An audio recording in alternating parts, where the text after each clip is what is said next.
ఓం సాయిరామ్ శ్రీ సచ్చిదానంద సమర్థ సద్గురు సాయినాథ్ మహారాజ్కి జై. మన సాయి కుటుంబ సభ్యులందరికీ నమస్కారం అండి. ఎలా ఉన్నారు, ఏం చేస్తున్నారు? మీరందరూ కూడా సంతోషంగా, క్షేమంగా, ఆరోగ్యంగా ఉండాలని, సాయినాథుని యొక్క ఆశీస్సులు మనపై ఎప్పుడు ఉండాలని మనస్ఫూర్తిగా ఆ సాయినాథుని వేడుకుంటూ ఈరోజు వీడియోను మొదలు పెడుతున్నాను. ఇక ఈరోజు వీడియోలో బాబాగారి సందేశం ఏమిటి అంటే, ఈరోజు గురువారం రోజున నీ ఆశ నెరవేరబోతుంది. నా మాటపై నమ్మకం ఉంచి ఒకసారి నేను చెప్పే మాటను పూర్తిగా ఆలకించి చూడు అని అంటున్నారు. మరి ఈ సందేశానికి ఉన్నటువంటి అర్థం ఏమిటో తప్పకుండా తెలుసుకుందామండి. అంతకన్నా ముందు మన ఛానల్ కనుక ఎవరైనా కొత్తగా చూస్తున్న వారైతే ఛానల్ను సబ్స్క్రైబ్ చేసుకోండి. అలాగే మీకు వీడియో కనుక నచ్చినట్లయితే తప్పకుండా లైక్ చేసి మరికొంతమందికి షేర్ చేయండి. బాబాగారి సందేశానికి ముందుగా చాలామంది మన సబ్స్క్రైబర్స్లో గురువుగారి నెంబరు అలాగే గురువుగారి గురించి అడుగుతున్నారు. చాలాసార్లు మనం ఎక్కడెక్కడో జ్యోతిష్యం చెప్పించుకుంటూ ఉంటాం. ఎలాంటి ప్రయోజనం పొందక చాలా బాధలు పడుతూ ఉంటాం కదండి. సాయిబాబా వారి ఆశీస్సులతో జ్యోతిష్యం చెప్తారు గురూజీ సాయి దేవరాజ్ గారు. ఉన్నది ఉన్నట్లుగా మన గురించి, మనం ఎదుర్కొంటున్నటువంటి సమస్యల గురించి చక్కని పరిష్కారం అయితే చెబుతారు. వారి ఫోన్ నెంబర్ వచ్చేసి 9618186025. ఎలాంటి సమస్య ఉన్నా సరే, అంటే ఒక్కొక్కరికి ఒక్కొక్క సమస్య ఉంటుంది కాబట్టి, ప్రేమ, పెళ్లి, ఉద్యోగం, ఆరోగ్యం, ఇలా ఎవరికి తగినటువంటి సమస్య వాళ్ళకు ఉంటుంది కాబట్టి ఆ సమస్యకు పరిష్కారం ఖచ్చితంగా దొరకాలంటే ఇక్కడ స్క్రీన్ పైన కనిపిస్తున్నటువంటి ఈ నెంబర్కు కాల్ చేసి మీ సమస్యకు పరిష్కారం తెలుసుకోండి. పూజల రూపంలో కానీ, పరిహార రూపంగా కానీ పరిష్కారం చెప్తారు. చాలా నమ్మకమైనటువంటి గురువుగారు. ఒకసారి ప్రయత్నించి చూడండి. ఇక బాబాగారి సందేశం గురించి తెలుసుకుందాం. రేపు గురువారం నీ ఆశ నెరవేరబోతుంది. ఎందుకంటే నువ్వు అడుగుతూ వచ్చావు కదా, బాబా నాకు నేను ఎన్నో రోజులుగా అడుగుతున్నటువంటి నా కల కానీ, లేదా నేను ఎంచుకున్నటువంటి పనిని కానీ ఎందుకు బాబా వెనకడుగు వేసేలా చేస్తున్నావు? నేను ధైర్యాన్ని కోల్పోయేలాగా ఎందుకు బాబా నాలో ఉన్నటువంటి ధైర్యం మొత్తం పోయేలా చేస్తున్నావు అని అడుగుతూ ఉన్నావు కదా. రేపు నీకు ఒక మంచి పరిష్కారం అయితే దొరకబోతుంది. నువ్వు వింటున్నది నిజమే. నా భక్తులను కాపాడటానికి, వారు అడిగినది ఇవ్వడానికి స్వయంగా నేనే రాలేకపోయినా సరే, ఆయా సందర్భాన్ని బట్టి, వారి అవసరాన్ని బట్టి మారు రూపంలో అయినా సరే తప్పకుండా మీ వద్దకు వస్తాను. మీకున్నటువంటి ఆపదల నుండి మిమ్మల్ని తప్పకుండా రక్షిస్తాను. అలాగే మీరు ఉన్నటువంటి సమస్య నుండి మిమ్మల్ని బయటపడేటటువంటి పరిష్కారం కూడా మీకు తప్పకుండా తెలుసుకునే విధంగా, మీకు అన్నీ అనుకూలించే విధంగా చూసుకుంటాను. మీరు అనుకుంటూ ఉంటారేమో, మీపై నేనెప్పుడూ కూడా కోపంగా ఉంటూ మిమ్మల్ని అసలు పట్టించుకోవడం లేదని భ్రమలో ఉంటుంటారు. అందుకే మీరు కోరినటువంటి వెంటనే ఏదీ కూడా జరగడం లేదని నిరాశ చూపుతూ ఉంటారు. మీ కోరిక పట్ల ఎలాంటి బాధ్యత తీసుకోకుండా ఆలస్యం చేస్తున్నాడు నా బాబా అని నాపై మీరు అలిగి కోపాన్ని పెంచుకుంటూ ఉంటారు. నేను కోపగించుకోను.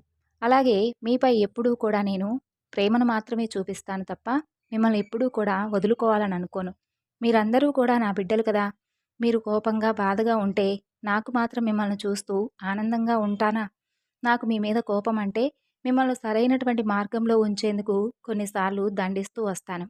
అదే మీపై నాకున్నటువంటి కోపం.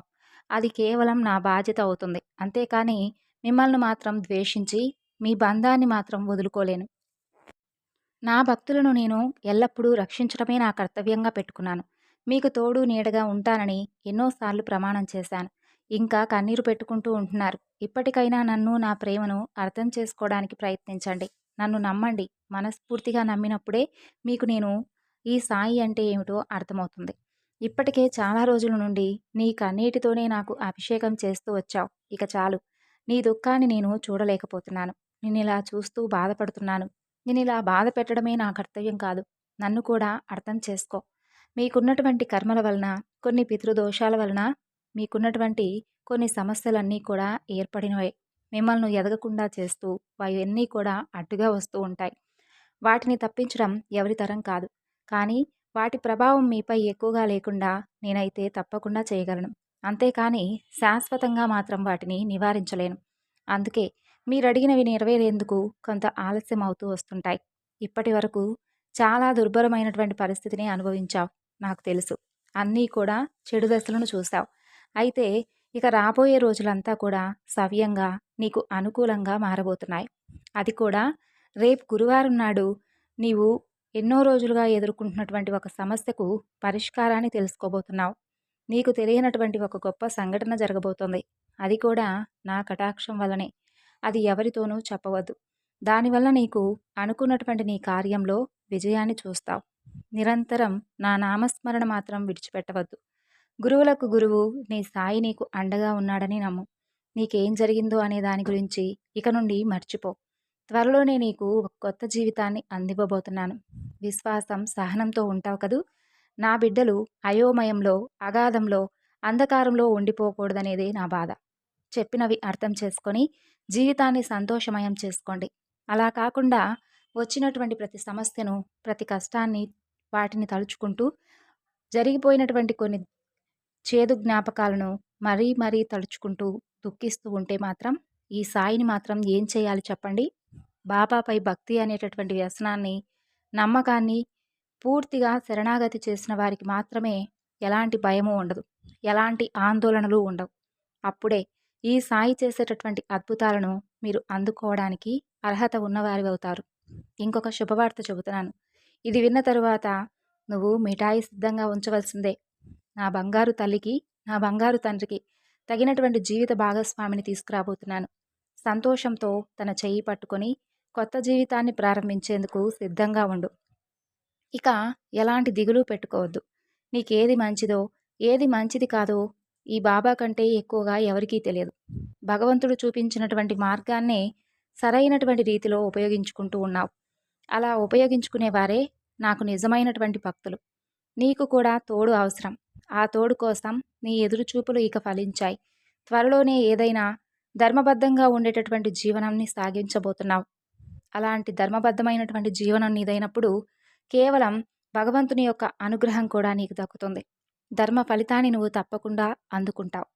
నీ నూతన జీవితాన్ని ఆరంభించేందుకు ఇక సిద్ధంగా ఉంటావు కదూ!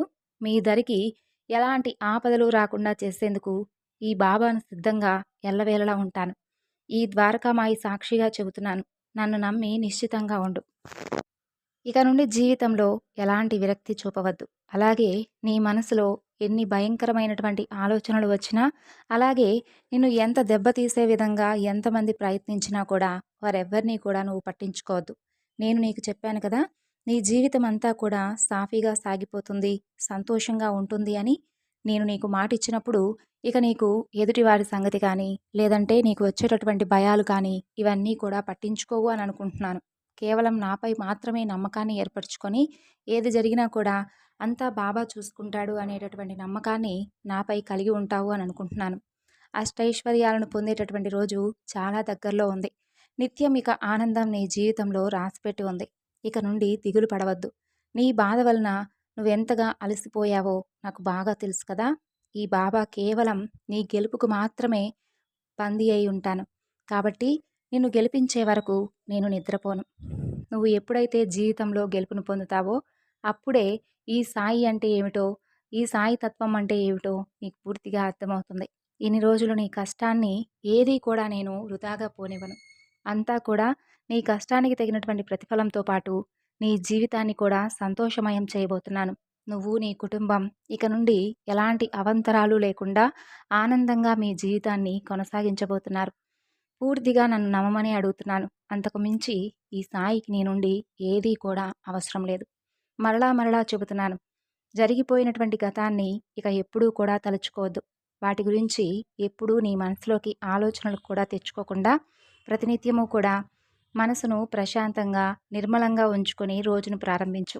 ఆ తరువాత నీకంతా కూడా మంచి జరుగుతుంది. సో విన్నారు కదండి ఈరోజు బాబాగారి సందేశం.